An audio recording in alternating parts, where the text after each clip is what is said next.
Right, he said, munching. We got a diesel for you today. I've got appropriate beverages. There's a rocket mug with some tea in it, a little bit of chocolate and some rice cake. And the loco is the lovely Heljan diesel prototype 2, which I've said before looks like a Deltic, but isn't. Just been reading the blurb that comes with it from Heljan, and I'm familiar with most of what they're saying here. Try and get it here so you can freeze frame it or read that. I'll just take that down. Alright, take a snapshot or screenshot of that if you want it. There's a bit more on the other page on the back which sort of finishes it. Try and get that nicely for you. There you go. Zoom back. Freeze frame that if you want.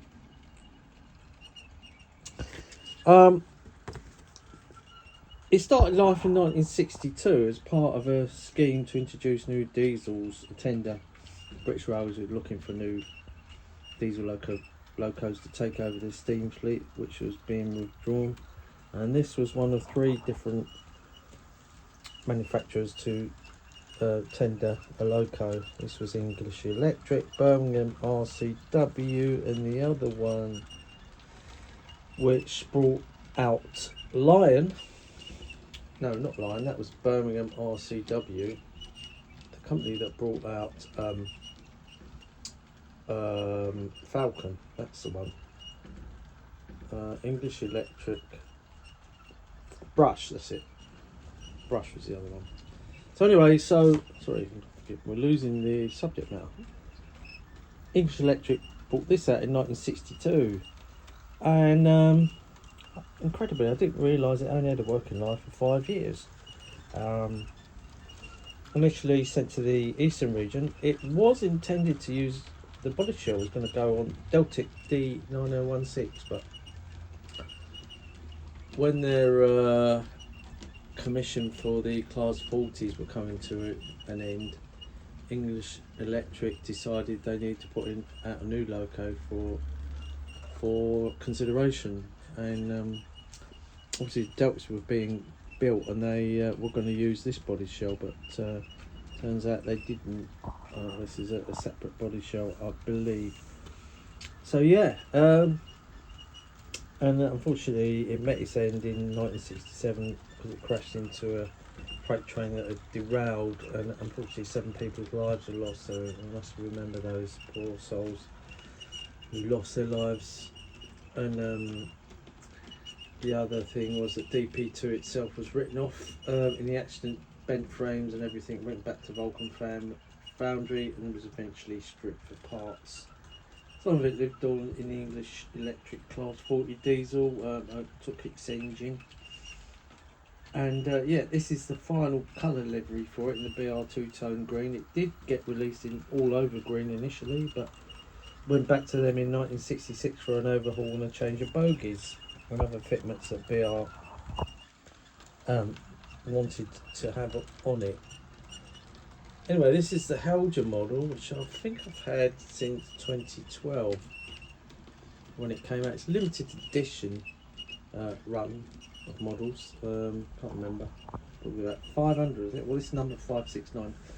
Maybe there's 1,000 in it, and it's always run lovely. The only criticism is that you cannot run this thing over tight curves because the bodywork sits very low to the bogies, where if you look at the Batman model, the bogies are sitting much higher. So in a way this is much more nearer like a Deltic would look, you know.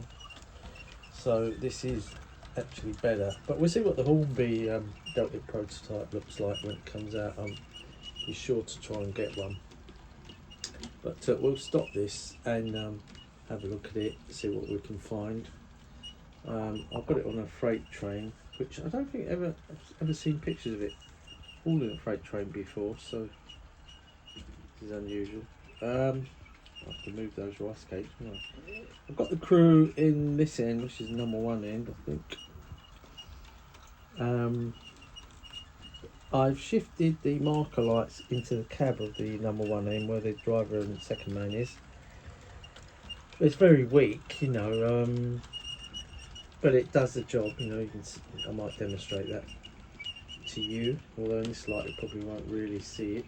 It's a nice sunny day here again. The Mark 1 coach getting in the way. It's probably a bit very scrapyard.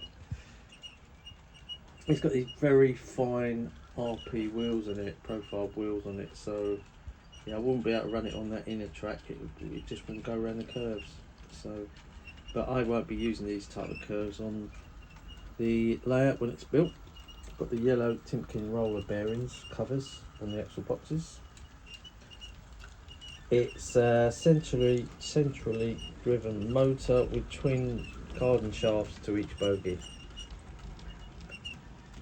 and really quiet. I've got it on a 21 PC DCC decoder, lace one of course, and yeah. So let's slow her down. I'll have a drink of tea in a minute, and we'll have a close-up look at it. Say, I could have got this in the all-over green, but I went for the two-tone green one. I wish I'd gone for the all-over green now, because it looks really too much like a Deltic with this colour scheme, but never mind. Who knows, I might get, if there's any left, an all-over green one. But that's just being greedy, isn't it? Me? Greedy? Right. Down to one, look at that. Lovely slow stop there. I'll zoom back a bit. And there she is. Just a bit of wind outside, so let's go over there. Have a look at our Intrepids.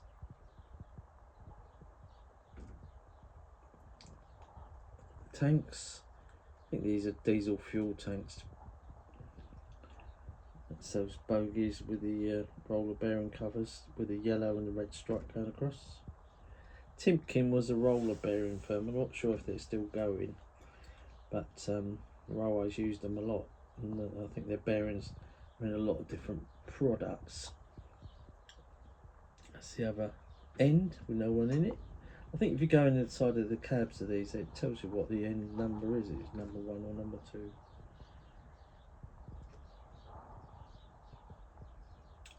Just there is the builder's plate.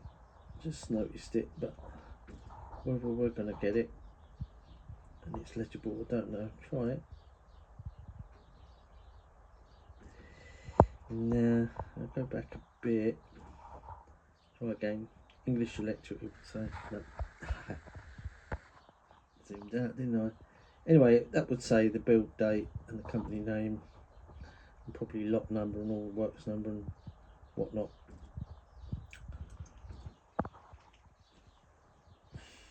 Overhead warning symbol.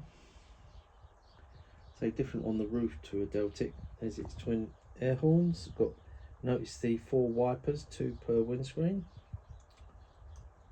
Some more electrification symbols on the front. A lot of the buffer gear I have to move out of the way because it does catch when the coupling swivels.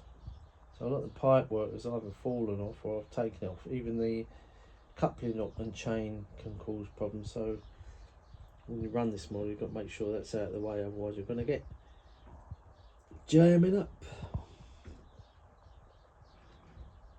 Anyway, a very long video this. And that's about all I can think of. Let's try the light, see if we can see the cab light come on. It might come on. You might be able to see it. Let's see. Yeah, you see that? It's very dim, and it's just, it's not one of them super duper ones. It's just there. I'm just about to make it out. Turn it off. At least got one. It was controlling these little marker lights down the bottom, but I moved it. I've done that on a few Heljan locos. So that's a bit it. Short and sweet. And that's the story of DP2. I shall have this running with some maroon or blood and custard coaches at some point. Express services, 7 coach trains. Won't probably see it on a freight train unless I'm short of motive power. And yeah, I think it was shedded at Finsbury Park at one stage, 34G, which makes sense. That's where they kept the Deltics. They're very similar. Anyway, thanks for watching that one. And whatever you're doing, enjoy the sunshine. Try and get out, enjoy it. I hope to go for a walk later on. And I'll catch you on the next one. And bye for now.